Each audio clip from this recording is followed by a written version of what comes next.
Selamat siang sahabat Jawa Timur, jumpa kembali bersama saya Tika Amsar di program Jatim News Today. Breaking news update COVID-19 yang juga disiarkan serentak bersama Asosiasi Lembaga Penyiaran Publik Lokal Jawa Timur, disiarkan di Suara Sidoarjo, Persada Kabupaten Blitar, Pradia Suara Tuban, Ralita Pamekasan, Mahardika Kota Blitar, Ersal Nganjuk, Suara Gresik, Suara Madiun, dan Malawapati Bojonegoro.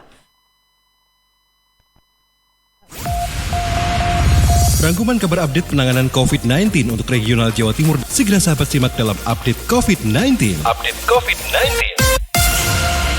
Baiklah sahabat Jawa Timur, untuk siang hari ini di edisi hari Selasa 29 September 2020, kita awali dengan laporan yang akan disampaikan atau informasi yang akan disampaikan oleh Billy Patopoy dari Suara Sidoarjo. Beberapa sekolah di Sidoarjo sudah siap dengan skema tatap muka.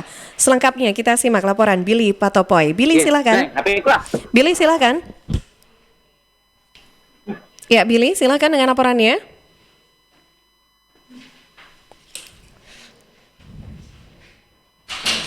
Baik, kita coba untuk tersambung bersama reporter Billy Patopoy dari Suara Sidoarjo yang akan mengabarkan tentang beberapa sekolah di Sidoarjo yang kabarnya sudah siap dengan skema tatap muka. Kita coba tersambung bersama Billy Patopoy via Zoom siang ini. Oke, sudah tersambung? Belum? Oke. Ya, Billy, silakan dengan laporan selengkapnya, Billy.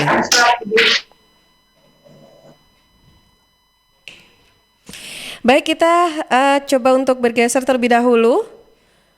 Selanjutnya kita akan update kabar dari Kabupaten Blitar. Kali ini kita akan tersambung atau bergabung bersama Risma Erina dari Persada FM Kabupaten Blitar. Kemenak Kabupaten Blitar tegaskan pondok pesantren ikut berkomitmen putus rantai COVID-19. Risma, silakan. Ya, baik, adanya santri di salah satu pondok pesantren di Kabupaten Blitar yang terkonfirmasi positif COVID-19 ini langsung mendapat tanggapan dari Humas Kemenak Kabupaten Blitar, Jamil Mashadi. Ia menegaskan bahwa semua pondok pesantren di Ponpes telah berkomitmen untuk ikut serta bersama pemerintah dan masyarakat ikut berperan aktif dalam memutus mata rantai penyebaran COVID. Artinya selain memberikan ilmu, keselamatan, dan kesehatan santri ini juga menjadi prioritas yang utama. Menurut Jamil, dalam kondisi seperti ini, semua pihak membutuhkan dukungan agar tidak muncul pemikiran berlebih yang nantinya bisa mengganggu kegiatan belajar mengajar. Ia pun memastikan pemerintah daerah juga sudah berkomitmen untuk memprioritaskan seluruh pondok pesantren, mengingat jumlah santri di setiap pondok juga banyak dan ada yang singgah. Ia menambahkan setelah ada kejadian itu, di Ponpes yang bersangkutan langsung dilakukan tracing dan diakuinya saat pemeriksaan ada beberapa anak yang reaktif namun tidak serta-merta sudah positif COVID-19. Tindak lanjut dari santri yang reaktif juga sudah dilakukan seperti melakukan swab test hingga prioritas penanganan kesehatannya. Demikian, saya Risma Erina dari LPPL Radio Persada FM Kabupaten Blitar melaporkan untuk Jatim News Today. Baik, terima kasih Risma. Dan sahabat Jawa Timur, kita juga akan bergabung bersama Kholik Maulidi dari Ralita FM Pamekasan. Bertambah 6 orang sembuh dan 6 orang terkonfirmasi positif COVID-19 di Kabupaten Pamekasan. Kholik, silahkan. Baik, Atika. Bertambah lagi 6 orang pasien COVID-19 telah sembuh dan 6 orang dikonfirmasi positif COVID-19 di Kabupaten Pamekasan. Dengan total pasien sembuh sebanyak 286 orang. Sehingga jumlah pasien positif COVID-19 yang sedang dirawat tersisa 13 orang. Sigit Priyono sebagai juru bicara Satuan Tugas atau Satgas Percepatan Penanganan COVID-19 Kabupaten Pamekasan memberikan keterangan tertulis, 6 orang pasien COVID-19 yang terkonfirmasi sembuh, 3 orang berasal dari Kecamatan Pademawu. Di antaranya inisial D berusia 40 tahun, inisial N 66 tahun, inisial H berusia 46 tahun, dan ketiganya berjenis kelamin perempuan.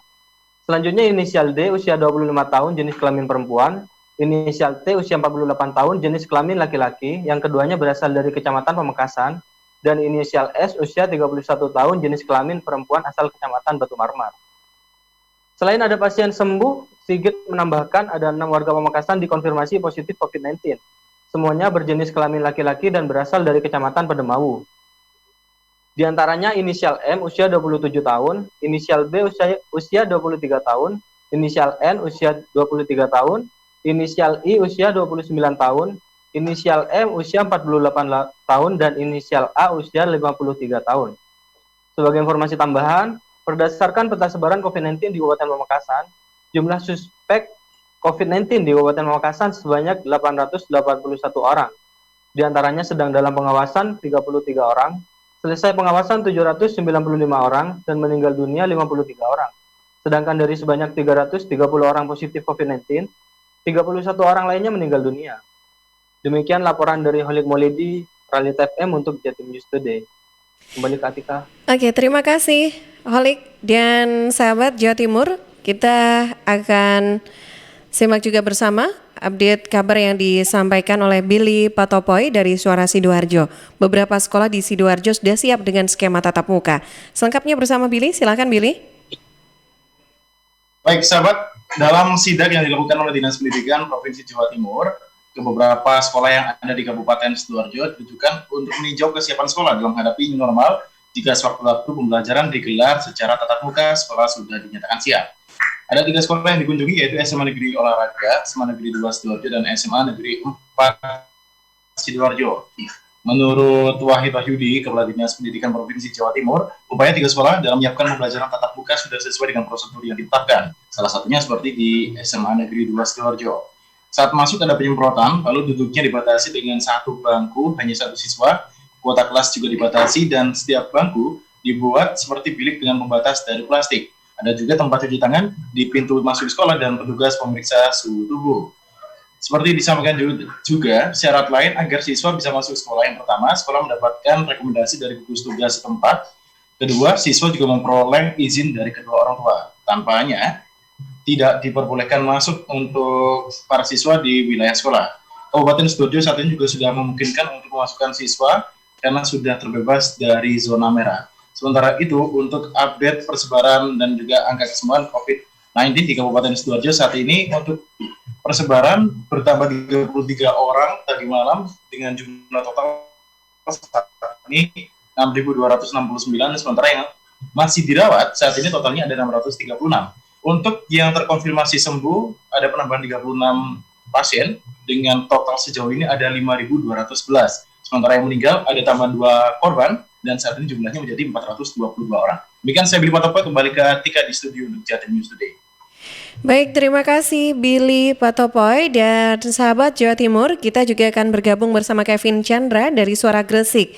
Adakan rapid test Bawaslu Gresik, pastikan Panwaslu sehat dan aman dari COVID-19. Selengkapnya kita simak laporan dari Kevin Chandra. Silakan Kevin. Jajaran Bawaslu Gresik mengikuti rapid test. Kegiatan tersebut untuk menyambut tahapan kampanye dalam Pilbub Gresik tahun 2020.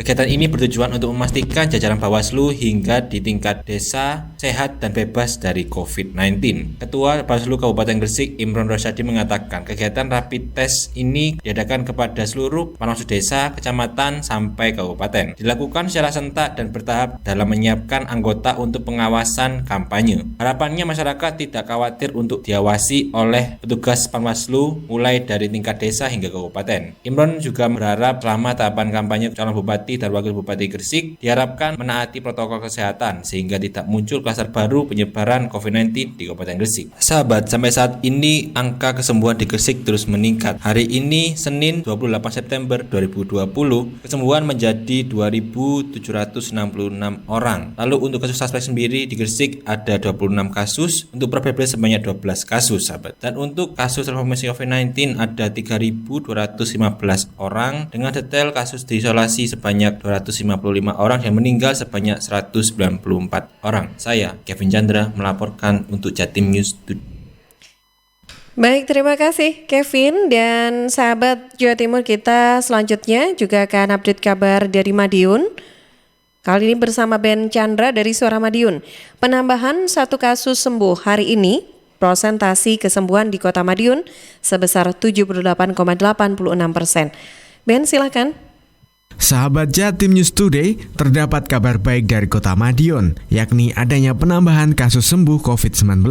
Kasus sembuh ini datang dari nomor 103 berinisial IRH 34 tahun, berjenis kelamin laki-laki, warga Kelurahan Winongo. IRH terkonfirmasi COVID-19 pada 16 September yang lalu. Kasus konfirmasi COVID-19 IRH berawal dari screening massal di tempatnya bekerja di Magetan. Hasil rapid test IRH non-reaktif kala itu, namun muncul kasus konfirmasi dari screening tersebut dan IRH termasuk kontak eratnya. Swab test dilakukan dan IRH terkonfirmasi positif COVID-19.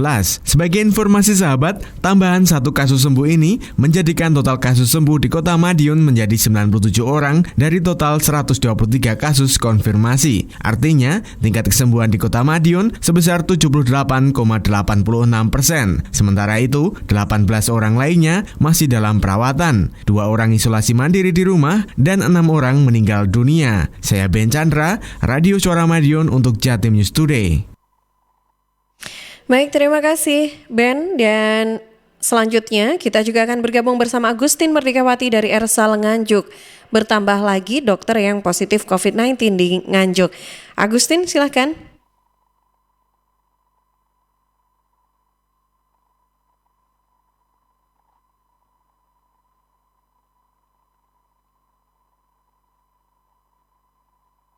Kasus COVID-19 di Kabupaten Nganjuk kembali bertambah. Kemarin ada 10 pasien terkonfirmasi baru di Kota Nganjuk, salah satunya dokter yang membuka praktek di Sawahan. Tertularnya dokter tersebut menambah panjang deretan tenaga medis yang terpapar virus corona. Meski status dokter laki-laki berusia 53 tahun baru terkonfirmasi kemarin, namun klinik tempat prakteknya di Sawahan sudah tutup sejak beberapa hari lalu. Sejak hari Kamis 24 September 2020 sudah tidak melayani pemeriksaan. Camat Sawahan Ardian Winardi mengatakan, meski dokter tersebut praktek di Sawahan, namun berKTP di Nganjuk, karenanya data kasus COVID-19 juga masih hitungan Kecamatan Nganjuk. Meski demikian, Ardi mengaku terus memantau perkembangan kasusnya. Sejauh ini menurutnya, semua tenaga medis yang bekerja di klinik tersebut sudah menjalani rapid test dan hasilnya dinyatakan reaktif. Untuk tempat sementara distabilkan untuk mencegah penularan. Adapun dokter tersebut saat ini menjalani isolasi mandiri, yang sebelumnya dirinya mengeluh demam, mual, dan nyeri otot, selebihnya juga mengeluh sesak nafas dan tidak nafsu makan.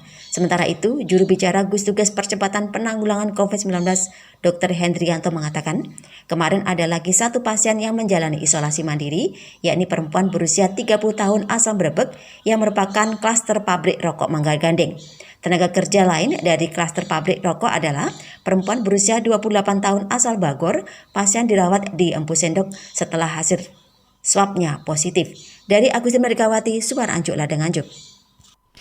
Baik, terima kasih Agustin. Dan terakhir kita akan update kabar dari Kota Blitar bersama Kirana Nisa dari Mahardika FM. Pemerintah Kota Blitar siapkan anggaran darurat penanganan kesehatan COVID-19 sebesar 11 miliar rupiah. Selengkapnya bersama Kirana, silahkan.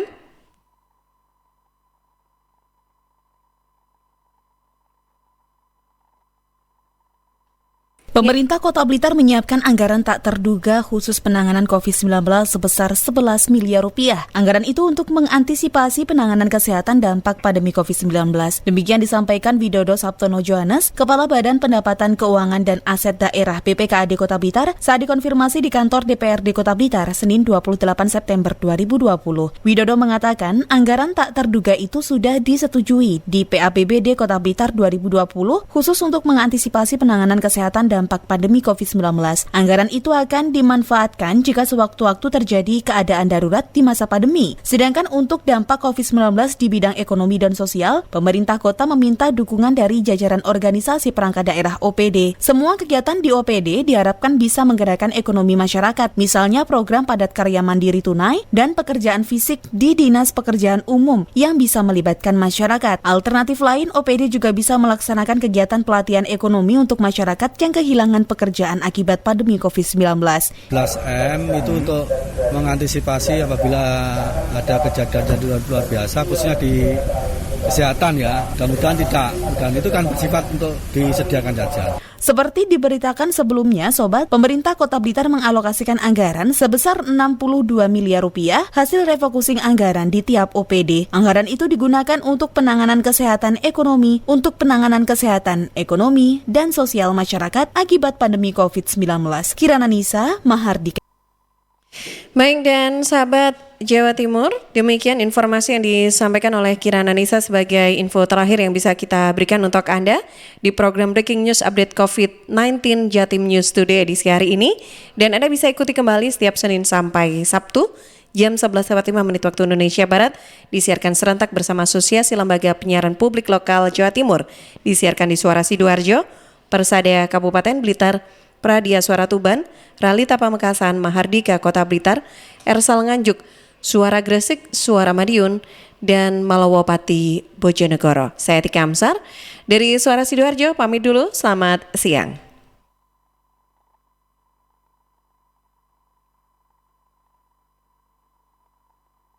Perkembangan penanganan COVID-19 untuk wilayah regional Jawa Timur sudah sahabat simak dalam Update COVID-19. Update COVID-19 bisa sahabat simak Senin sampai Sabtu jam 11 siang. Persembahan dari Asosiasi Lembaga Penyiaran Publik Lokal Jawa Timur.